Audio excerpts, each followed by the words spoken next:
In this animation, we will take a look at allergies, asthma, and the lungs. Lungs are a vital organ in the body. However, it seems that lung health has not been the focus of regular monitoring and checkups. Fail to monitor and recognize early onset of lung diseases could lead to poor quality of life and potential heavy socioeconomic cost of being misdiagnosed and mistreatment of symptoms and conditions associated with underlying lung diseases.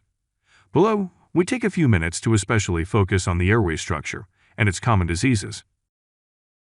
The airway in the lungs is made up by a tree-like airway system that leads to hundreds of millions of tiny air sacs where gas exchange occurs. The airway starts from the nose going through and larynx to the largest branch called trachea, and end up at the terminal bronchioles that lead to the air sac or alveoli. The size of the trachea is about the size of a quarter, or about 20 to 25 millimeters for men and a little smaller for women, that branches out to bronchi, then bronchioles and into terminal bronchioles about 0.5 millimeter in diameter, which is about the size of the 25-gauge needle. There are about 20 to 25 branching generations of bronchi to terminal bronchioles. The terminal bronchiole leads to a system of alveoli, or air sac measuring about 0.2 millimeter. There are about 480 million, but this can range from 274 to 790 million of alveoli in the lungs. The air sac, capillary wrapping around it together, is called alveolus. This is the smallest gas exchange unit. The alveoli, capillary, blood vessels, connective tissue, and immunologic cells around it together form the lung parenchyma. All those structures are to increase the surface area for blood gas exchange, which is around 100 square meters in those air sacs. However, the tubing system from the trachea to terminal bronchioles that do not participate in gas exchange covers an approximate 0.25 to 0.27 square meters of respiratory epithelium and underlying immunologic cells, including inflammatory cells. These 0.25 to 0.27 square meters of biologic structure that stretches over about 1,500 miles long are the basis of asthmatic disease. Lung volumes in general expand quickly during childhood when the child grows taller until adulthood. With the same size and age, boys have larger lungs than girls. The lungs in girls seem to expand faster than boys at age 8 to 12 years old.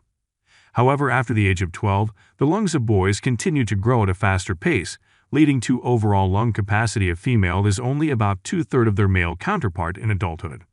The lungs seem to mature around 20 to 25 years old. The airway, lung parenchyma, and chest wall continue to develop even after a person reaches their maximum height.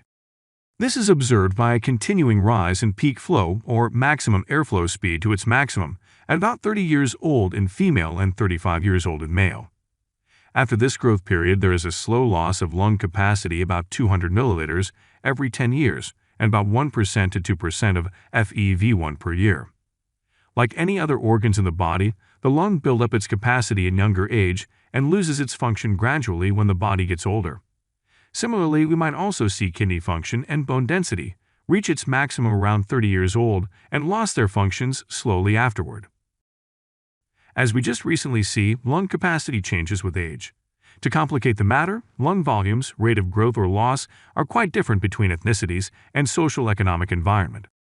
A recent study of 20,000 spirometry tests from 30 countries shows that African and Asian have a mean functional lung capacity about 20% to 30% less than that of white population with the same age, height, and sex.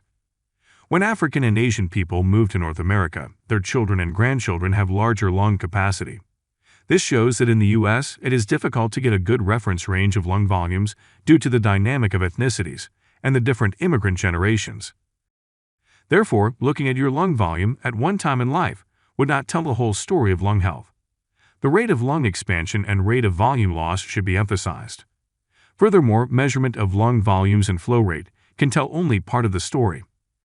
At the time of this animation in 2022, there are only two methods to indirectly visualize the airway system. The main technique, called spirometry or pulmonary lung function test, was developed back in the 1950s, which is a modification from a much simpler vital capacity developed in the 1840s. This lung function test technique assumes the airway is a tube without appreciation of its biologic complexity. Measuring of airflow and volume does not show if there is inflammation, mucosal damage, bacterial overgrowth, or biofilm forming inside the airway. It also would not tell the degree of scouring or remodeling, which would continue to build up from the very early onset of mild asthma.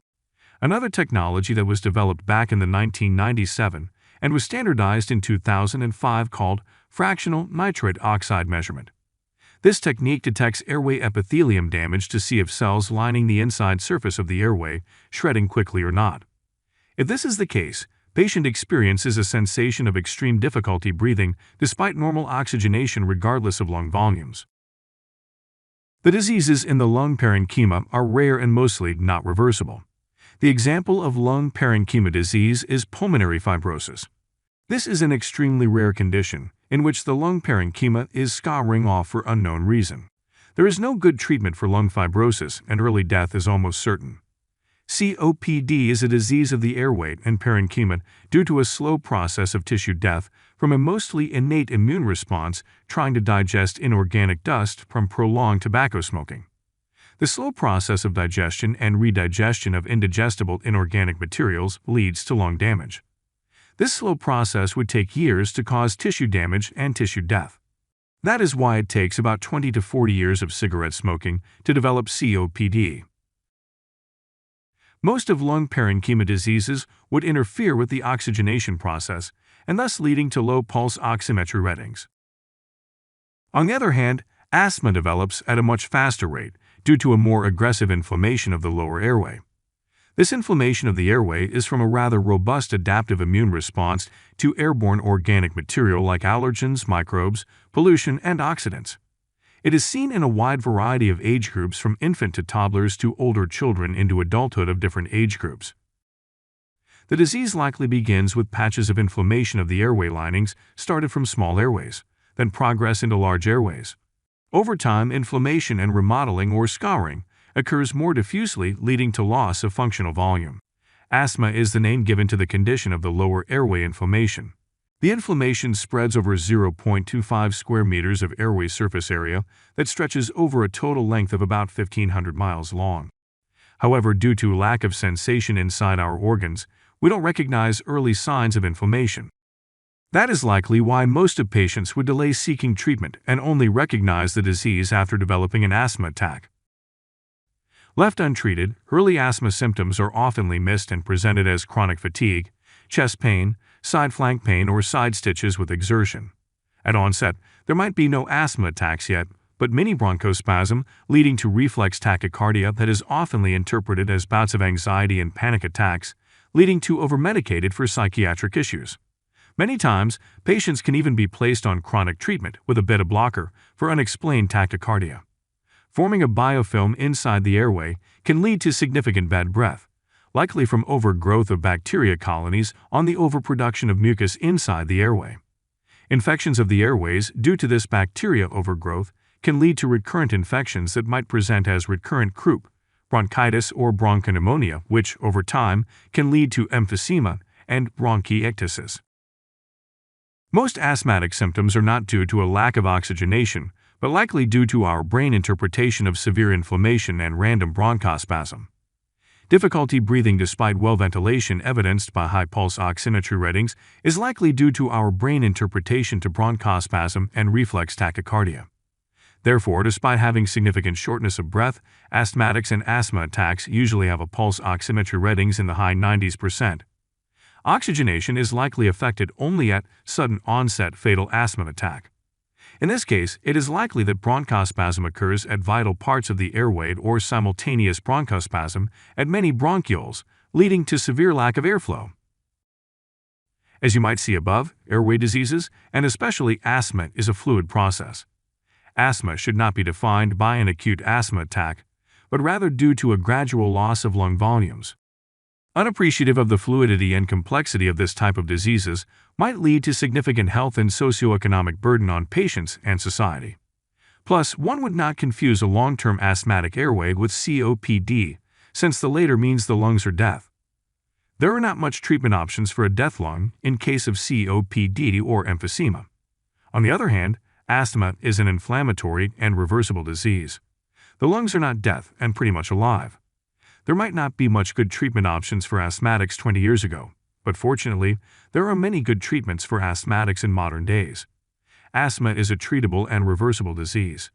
Talking about it should not be a taboo or a shame. Talk to your local allergist-immunologist if you suspect that you might have this problem.